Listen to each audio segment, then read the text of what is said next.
Salam sejahtera dengan saya Yusak Tanasya. Pada kesempatan ini melanjuti akan seri Kerajaan Tuhan di dalam kitab Perjanjian Lama.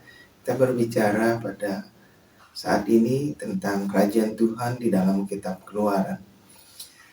Ketika kita berpikir tentang Kerajaan Tuhan, seringkali muncul Kerajaan Tuhan itu hanya di dalam Perjanjian Baru. Kerajaan Tuhan dalam Perjanjian Baru pada saat Yesus hadir di dalam kitab Injil. Pertanyaannya yang sering muncul adalah, apakah kerajaan Tuhan hadir di dalam Perjanjian Lama juga? Nah, saya ingin memberikan satu seri kepada kita semua bahwa kerajaan Tuhan merupakan satu rencana Tuhan sejak kehadiran manusia di muka bumi ini, bahkan sebenarnya sebelum manusia hadir di muka bumi ini. Tetapi di dalam pelaksanaan, di dalam perencanaan Tuhan, maka kenyataan itu ditunjukkan, dibuktikan lewat kehadiran manusia di muka bumi. Dan sejak di dalam kitab Kejadian, sebagaimana saya sudah paparkan, bahwa kerajaan Tuhan hadir dimulai dari kitab Kejadian. Nah, di dalam kitab Kejadian di sana Tuhan sudah menunjukkan akan karyanya lewat kerajaan. Tuhan hadir di muka bumi ini bersama dengan Adam dan Hawa pada saat dia berbicara kepada manusia, pada saat dia bersekutu dengan manusia di dalam kitab Kejadian di Taman Eden. Di dalam kitab Keluaran kita melihat bahwa ada satu inisiatif, ada satu keinginan dari Tuhan juga di dalam keinginan dari hatinya bahwa dia ingin selalu bersekutu dengan manusia. Dia ingin selalu untuk menyatakan kerajaannya di mana Tuhan yang memerintah, menyatakan dan menunjukkan keadilannya di dalam kehidupan manusia dan di dalam kebersamaan manusia dengan manusia yang merefleksikan dari gambar dan diri Tuhan. Di dalam Kejadian merupakan satu kitab yang sangat jelas Tuhan menyatakan satu keinginan untuk hadirnya pemerintahan Tuhan yang adil, yang membawa damai dan sukacita. Kehadiran Tuhan di dalam kitab Keluaran ditunjukkan lewat bagaimana bangsa Israel atau umat Yahudi keluar dari tanah Mesir menuju tanah perjanjian, yaitu tanah yang melimpah dengan susu dan madu yang disebut tanah Kanaan.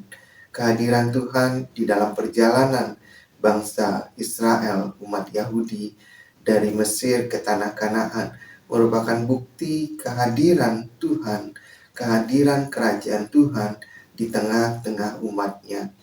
Bukti kehadiran kerajaan Tuhan di tengah-tengah umatnya dapat kita lihat di dalam sejarah daripada kitab Keluaran yang sangat nampak sekali menjelaskan bahwa Tuhan hadir lewat pribadi yang nyata, lewat kuasanya yang nyata, tetapi juga lewat cinta kasih yang nyata yang Tuhan tunjukkan di dalam kitab Keluaran.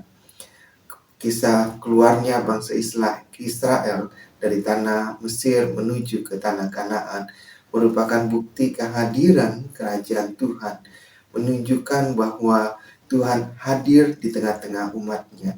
Kehadiran Tuhan di tengah-tengahnya umatnya itu merupakan satu kehadiran yang real, yang nyata, yang bisa dirasakan oleh umat Israel pada waktu itu. Apakah yang menjadi bukti kehadiran real daripada Tuhan hadir di muka bumi ini? Tentu kita masih ingat ada satu istilah kemah suci atau istilah lainnya yaitu tabernakel.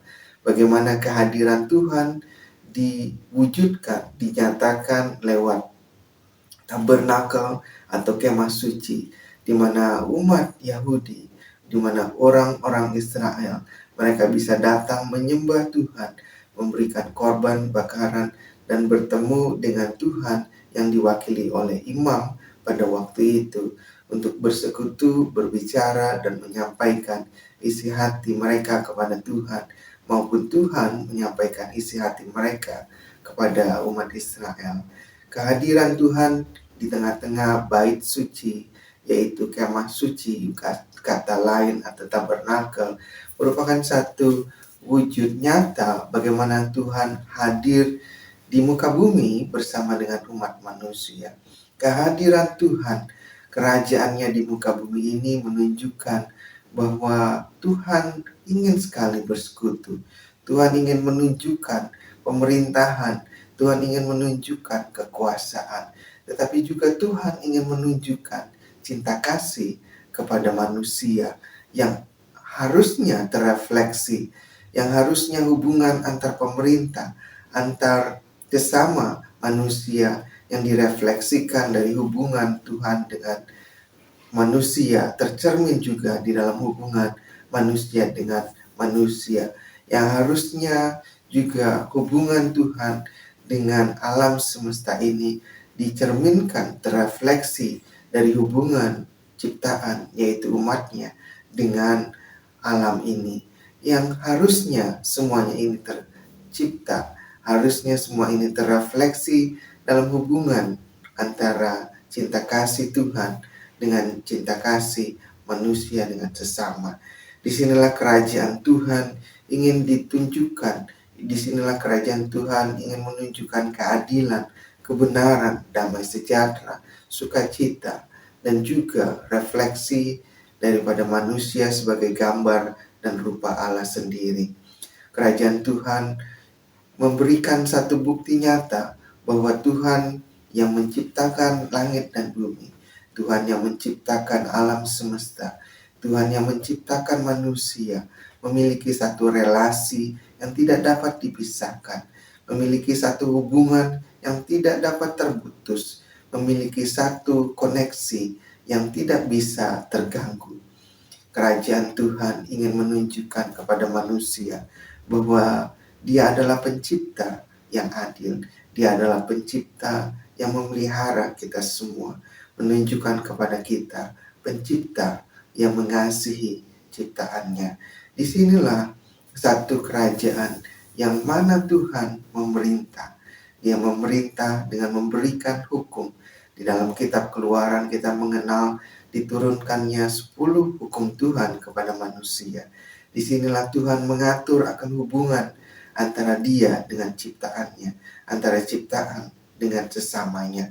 Disinilah Tuhan memberikan hukum moral bagi manusia, bagaimana dia berperilaku, beretika, dan menjalankan kehidupan di kesehari-hariannya, menjalankan kehidupan bersosial, menjalankan kehidupan berbangsa, bernegara, menjalankan kehidupan di dalam tatanan manusia yang Tuhan sudah ciptakan dengan etika moral yang absolut.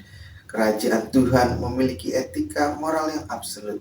Kerajaan Tuhan ingin memberikan kepada kita semua tatanan kehidupan yang tertib, yang aman, yang sejahtera, sehingga di dalam kerajaannya, sebagaimana Tuhan memerintah, damai sejahtera diberikan bagi kita semua.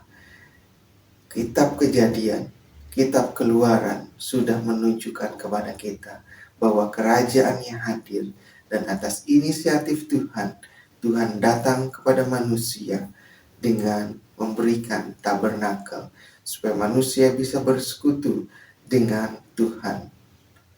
Tuhan yang kudus, pencipta alam semesta, dan manusia bisa bersekutu, berelasi di dalam kerajaannya yang kudus, yang adil, yang benar. Disinilah kerajaan Tuhan memerintah untuk saudara, membawa keadilan, membawa kebenaran, supaya kita semua mencerminkan kerajaannya yang adil dan benar, dan memiliki prinsip 10 hukum Tuhan. Tuhan berkati saudara semua.